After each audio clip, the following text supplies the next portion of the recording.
Bonjour. Mercato Real Madrid, un nouveau départ à la retraite bientôt annoncé.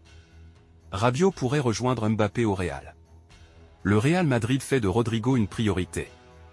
Mais avant de continuer la vidéo, n'oubliez pas de vous abonner et aimer et activer la cloche de notification pour ne pas rater les prochaines vidéos.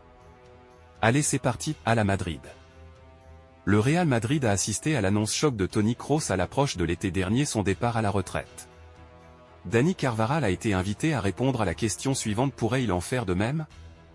Le néo-capitaine du club champion d'Europe n'y pense clairement pas à l'instant T. Dani Carvajal, 32 ans, a été formé au Real Madrid et a fait ses armes à la Castilla ainsi qu'au Bayer Leverkusen en prêt avant d'avoir réellement sa chance avec l'équipe première merengue à compter de 2013. 11 ans et 6 Ligues des Champions plus tard, le latéral droit espagnol est devenu le capitaine du Real Madrid. J'en parle avec ma famille, je veux profiter de chaque match. En fin de saison dernière, Toni Kroos surprenait son monde en annonçant son départ à la retraite après l'Euro, à tout juste 34 ans, comme Zinedine Zidane l'avait fait avant lui en 2006. De quoi donner des idées à Dani Carvajal? Pas du tout, comme le taulier du vestiaire du Real Madrid l'a confié à The Athletic. Mon contrat court jusqu'à l'été prochain. Je n'envisage pas de prendre ma retraite pour le moment. J'en parle avec ma famille, je veux profiter de chaque match, de chaque séance d'entraînement. Au fil des années, on se rend compte qu'il faut donner plus de valeur à chaque instant et en profiter. Dani Carvajal se verrait bien défendre les couleurs du Real Madrid pendant plusieurs saisons encore si on lui offrait cette possibilité. La relation que j'entretiens avec le club est très transparente, très claire. Si les deux parties sont d'accord pour continuer, j'espère rester ici pendant de nombreuses années. Passons sur le dossier de Rabiot.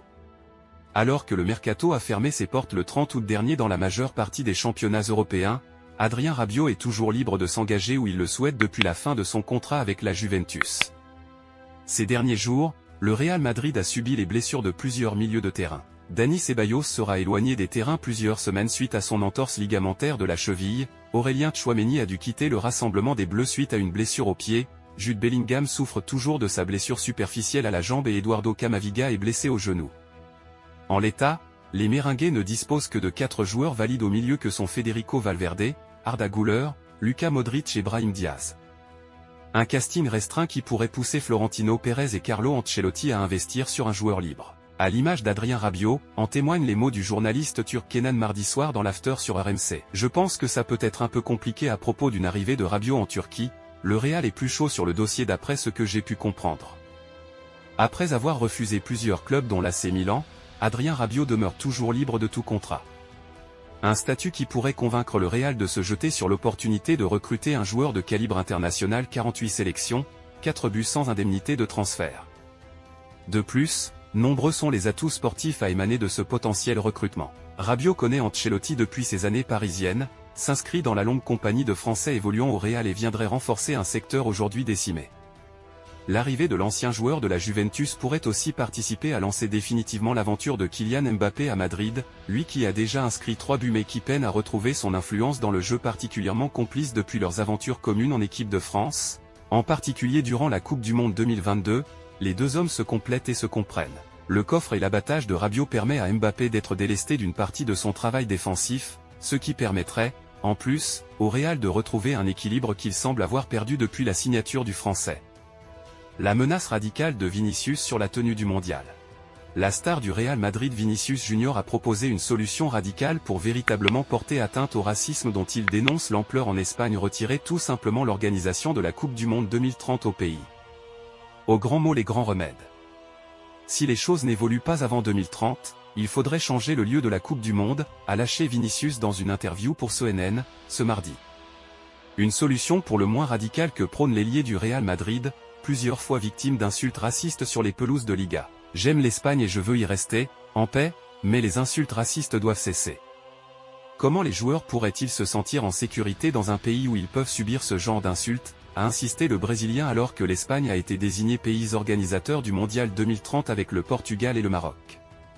Nous devons faire tout ce qui est possible pour que les choses changent, a conclu le Brésilien devant le journaliste américain Darren Lewis. Véritable tête de proue de la lutte contre le racisme dans le football espagnol, et dans le football européen dans son ensemble, Vinicius a également tenu à rappeler les prochaines actions coup de poing qu'il effectuera avec ses coéquipiers du Real Madrid s'il est de nouveau cible d'insultes racistes au club.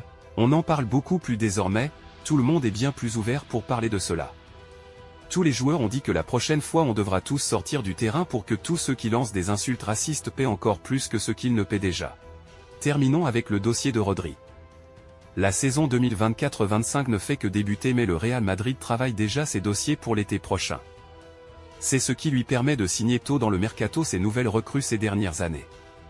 La nouvelle saison ne fait que commencer que le mercato 2025 du Real Madrid est déjà discuté au sein du club afin de renforcer davantage encore l'équipe pour la saison suivante. On le sait déjà, Alphonso Davies est dans les petits papiers du club et la tendance est à une signature en tant que joueur libre l'été prochain même si la situation peut toujours évoluer et plus encore dans un délai aussi long que celui-ci. Pour autant, ces dernières années, assez tôt dans la saison les profils ciblés par le Real Madrid étaient connus et pour cause, la direction madrilène ne s'y prend jamais à la dernière minute. C'est d'ailleurs ce qui explique qu'au cours des dernières années, l'essentiel du mercato était bouclé en juillet au plus tard. Ces derniers temps, un nom revient régulièrement et c'est celui de Florian Wirtz, le joueur de Xavi Alonso que l'on pourrait même imaginer venir avec à Madrid en cas de non-continuité de Carlo Ancelotti. On n'en est toutefois pas encore là et l'Italien a bien la confiance de toute sa direction. Il est sous contrat 2026 avec la Maison Blanche. Rodrigo, la nouvelle priorité. Selon le quotidien AS, de la plume de Thomas Ronsereau, le Real Madrid est également intéressé par Rodrigo. Le joueur de Manchester City est même devenu une cible prioritaire, selon la source espagnole depuis le départ douloureux de Toni Kroos, et le début de saison des Madrilènes démontre pour le moment qu'il y a un manque dans l'entrejeu. Sous contrat jusqu'en 2027 avec Manchester City, le joueur espagnol n'envisagerait de quitter le club anglais que pour éventuellement rejoindre le Real, selon AS et il n'a pour le moment pas accepté de signer un nouveau contrat. Il est représenté par Pablo représentant aussi Raúl qui entretient une bonne relation avec la direction madrilène. Au-delà de son immense talent, Rodrigo est un joueur espagnol et le Real ne fait que recruter des joueurs étrangers ces dernières années. La volonté serait de retrouver un certain quota de joueurs du pays car il y a en chaque année moins dans l'effectif. Aujourd'hui, il n'y en a plus que 4 aucun milieu de terrain et aucun attaquant. Dans le même temps, Rodrigo, l'ancien de l'Atlético, verrait d'un très bon œil un retour dans sa ville natale même si ça signifie jouer dans le club voisin ennemi. Manchester City a par ailleurs montré ces dernières années qu'il pouvait vendre ou laisser partir ses joueurs. Une telle opération n'a rien de facile pour autant puisque comme précédemment indiqué, il est sous contrat jusqu'en 2027 et que sa valeur est estimée à 130 millions par le portail Transfermarkt. De surcroît, il aura 29 ans l'année prochaine et donc on imagine mal le Real Madrid faire sauter la banque compte tenu de sa politique à cet égard.